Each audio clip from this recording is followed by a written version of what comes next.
Olá, hoje nós vamos falar a respeito da tripartição de funções relativas ao Poder Executivo, Poder Legislativo e Poder Judiciário. Para falar dessa tripartição de funções, nós precisamos falar sobre o poder político. O que é o poder político? O poder político é a possibilidade coercitiva que tem o Estado de obrigar a fazer ou não fazer algo, objetivando o bem público. Também dizemos que o poder político é o exercício da capacidade de modificar a conduta dos integrantes da coletividade, a bem dessa própria coletividade. A Constituição Federal, visando evitar o arbítrio e desrespeito aos poderes fundamentais do homem, ela fez a previsão da existência dos poderes do Estado e a instituição do Ministério Público, que são independentes e harmônicos. Esses poderes são independentes e harmônicos. Ela repartiu entre eles funções estatais, prevendo prerrogativas e imunidades para cada um deles, para que bem pudessem exercer suas funções. Então, para que eles pudessem agir com liberdade, foram então destinadas essas prerrogativas e imunidades. A divisão chamada de separação dos poderes visa distinguir três funções estatais. Ela foi esboçada pela primeira vez por Aristóteles, na obra intitulada Política. Finalmente, ela foi consagrada na obra de Montesquieu, chamada O Espírito das Leis. Por que tripartição de funções e não tripartição de poderes? Porque, na verdade, o poder estatal é uno. A titularidade dele pertence ao povo. Então, o que foi feito? A Constituição triparte para melhor serem exercidas as funções. Funções essas essenciais.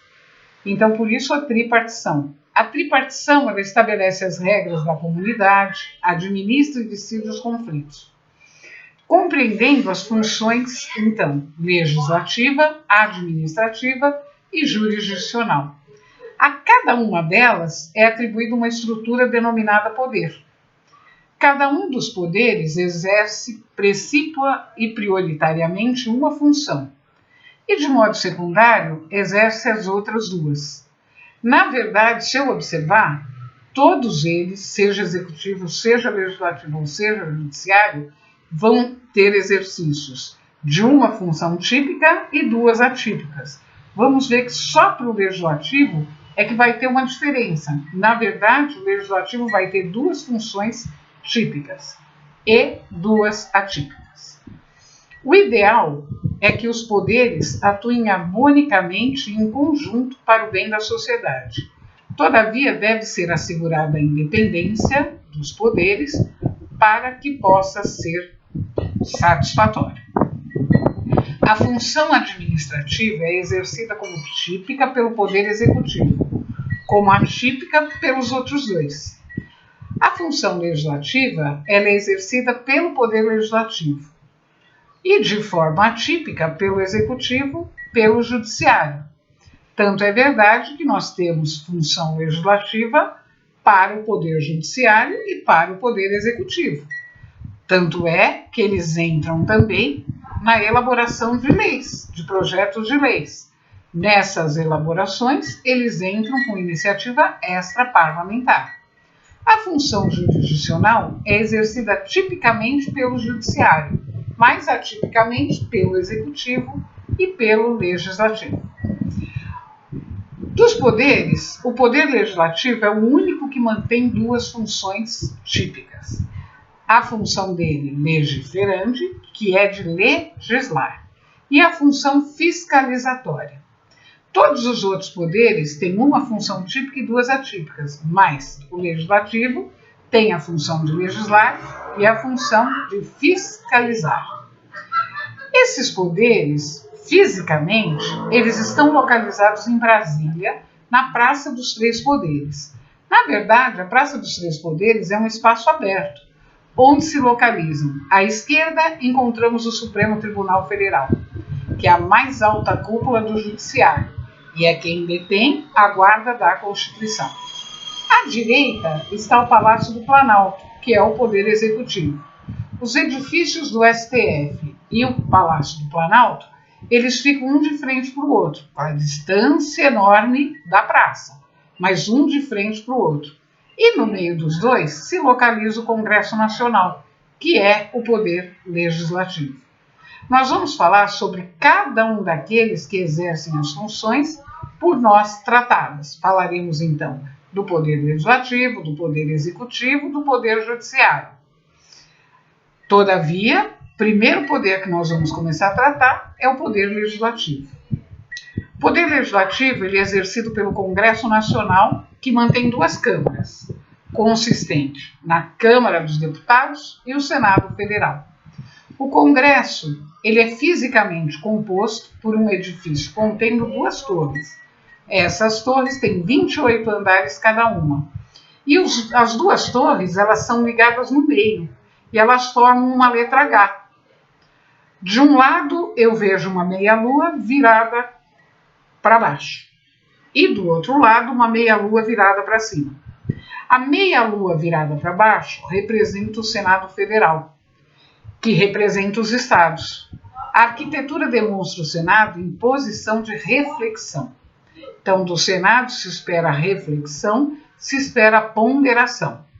Do outro lado, eu tenho uma meia-lua já virada para cima. É como se fosse realmente uma xícara virada para baixo, uma xícara virada para cima. A meia-lua virada para cima, ela representa a Câmara dos Deputados, que representa o povo. E ela está aberta para cima, ela está virada para cima e é aberta justamente para receber o povo. Então, até na construção, até na disposição, foi colocado desta forma. O Poder Legislativo ele tem como funções típicas a função legislativa e a fiscalizatória. A fiscalizatória nós encontramos no artigo 70 da Constituição Federal. A função legislativa, ela consiste na expedição de atos gerais e abstratos que inovam a ordem jurídica, ou mesmo atos que alteram a Constituição, como as emendas constitucionais. Lá no Legislativo são elaboradas as leis ordinárias, as leis complementares. Então, essa é a função legiferante, função legislativa. Por sua vez, a função fiscalizatória, ela destina-se ao controle dos demais poderes da República, em especial o Poder Executivo. Falando do Legislativo, nós vemos que, tipicamente, ele administra e julga. A função administrativa, quando ele exerce? Ele exerce quando ele organiza, por exemplo, serviços externos. Quando ele realiza um concurso público para preenchimento de seus cargos, quando ele faz uma licitação, quando ele participa de uma licitação para adquirir bens que necessita para a sua atividade. E a função julgadora? A função julgadora, nos últimos anos, se tornou muito mais conhecida. Quando é que eu tenho a função julgadora? Quando o Legislativo julga o chefe do Executivo por crime de responsabilidade, ou os ministros de Estado. Mas a maioria conhece realmente o caso do impeachment, como tivemos anteriormente o do ex-presidente Collor e, mais recentemente, da ex-presidente Dilma. Para o Poder Legislativo, a Constituição conferiu alguns direitos. Primeiro direito, o direito de convocação. Esse direito de convocação, ele se baseia no poder de fiscalização do Poder Legislativo. Ele consiste na prerrogativa de que dispõe a Câmara, o Senado ou qualquer das comissões de convocar qualquer ministro de Estado ou membro subordinado à presidência da República para prestar informações sobre assuntos previamente definidos. Esses assuntos são de competência dos cargos que esses ministros ocupam. Caso eles não atendam o chamado, se não tiver um motivo razoável, um motivo plausível, tipifica crime de responsabilidade. Então, este direito de convocação é um direito que o Legislativo tem de convocar membros do Executivo. Vale ressaltar que o presidente da República não pode ser convocado em virtude da importância do cargo que ocupa. Temos um segundo direito no Legislativo, que é chamado direito de audiência. Esse direito de audiência é a prerrogativa que detém exclusivamente os ministros de Estado para comparecerem à Câmara dos Deputados, ao Senado Federal ou alguma de suas comissões, a fim de exporem assuntos importantes da alçada de seus ministérios. Referido direito advém do princípio da publicidade. Uma vez requerido, não pode ser negado. Então, cabe a casa ou à comissão parlamentar marcar dia e hora para que a audiência seja realizada. Vimos aqui dois direitos, o de convocação. O direito de convocação, ele parte do legislativo. O direito de audiência parte do executivo, em relação ao legislativo. Direito de informação administrativa. As mesas do Senado e da Câmara, ou uma ou outra, a casa que tiver interesse, pode requisitar informações escritas a ministro de Estado ou qualquer funcionário ligado ao Poder Executivo. Essas pessoas que foram, então, requeridas as informações, elas terão 30 dias para responder à informação. Se elas não responderem, se elas não atenderem, caracteriza crime de responsabilidade. Da mesma maneira, vai caracterizar crime de responsabilidade se, eventualmente, elas prestarem informações falsas. Então, esses são direitos constantes na Constituição. O direito de convocação, o direito, eventualmente, de audiência e o direito de informação administrativa. Para cada um deles, vocês devem buscar o assunto pertinente na própria Constituição Federal. Uma das formas que nós encontramos para estudar direito constitucional é realmente com a Constituição ao lado. Então, aqui nós estamos vendo a base doutrinária, mas vamos precisar fazer esse trabalho munidos da Constituição. Num próximo vídeo, nós vamos continuar falando a respeito da questão do quórum.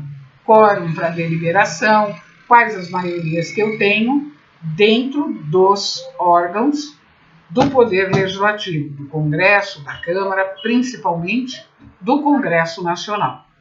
Ficamos por hora por aqui. No próximo vídeo, então, falaremos a respeito do quórum.